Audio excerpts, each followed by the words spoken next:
because of this incredible self-education, he discovered things that all of the people going to Oxford and Cambridge never discovered about electricity. A brilliant, highly creative man, and he got there because he was so persistent and so hungry and found his vocation.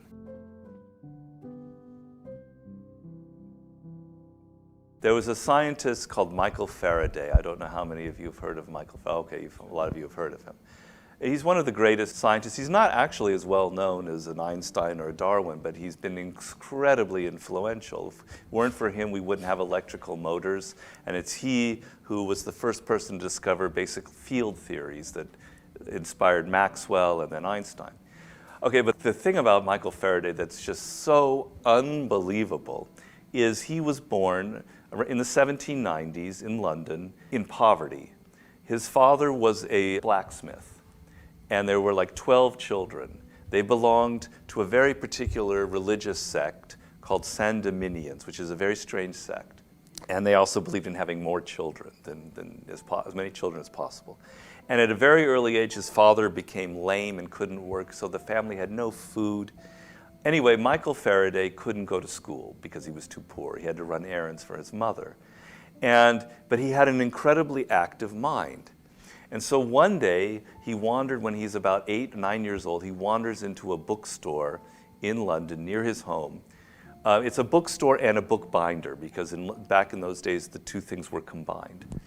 And he's just sort of, he's looking at the books like it's magic, because the only book he has ever known is the Bible.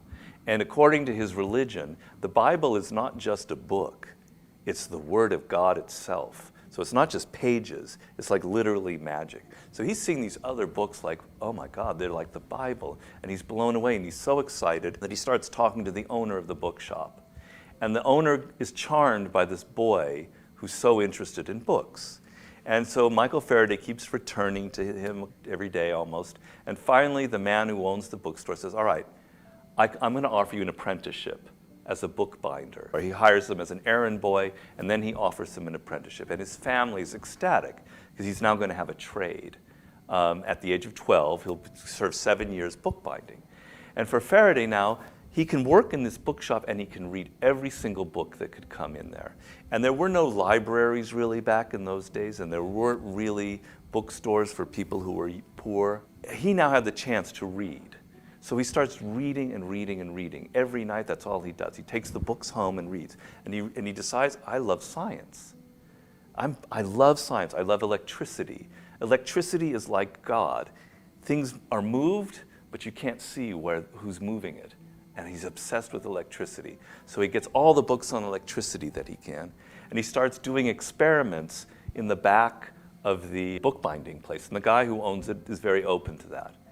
And he decides, I'm going to become a scientist. The weird thing is, you can't become a scientist unless you go to Oxford or Cambridge, or maybe the University of Edinburgh at that time. Just forget it. It's absolutely impossible. There's not one single example of a scientist who ever succeeded without going to Oxford or Cambridge. And the son of a blacksmith who's an apprentice bookbinder can't go to Oxford or Cambridge. So how will it ever happen?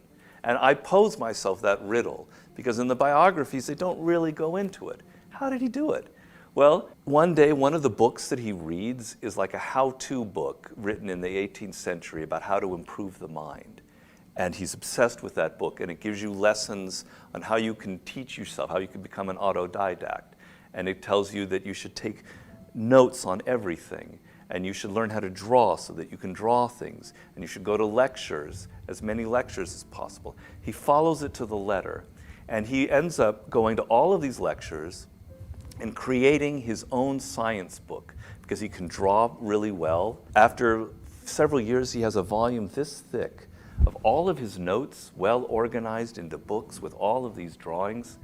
And one day there wanders into this bookshop a real scientist from the Royal Science Academy, Royal Society, and he sees this book and he goes, my God, this is a wunderkind. This is a prodigy. Who is this young man? He meets him and he says, wow, you're amazing. I'm going to let you come to the meetings of the Royal Society, which is not open to the public. And he does that. Through that introduction, he's eventually introduced to one of the greatest scientists of that era named Humphrey Davy.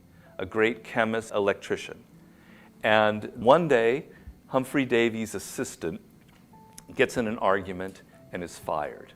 And so Humphrey Davy remembers this young man who's so eager, who taught himself everything, and he says, I'm going to do something really strange. I'm going to hire him as my new laboratory assistant. And that was generally only reserved for people who'd gone to Oxford and Cambridge. So now he has an apprenticeship with the greatest scientist of the time. He's watching him night and day. He learns how to make chemical experiments of the highest order, and he becomes the greatest experimental scientist, Michael Faraday, of the 19th century. And he did it because of this incredible self-education. He discovered things that all of the people going to Oxford and Cambridge never discovered about electricity.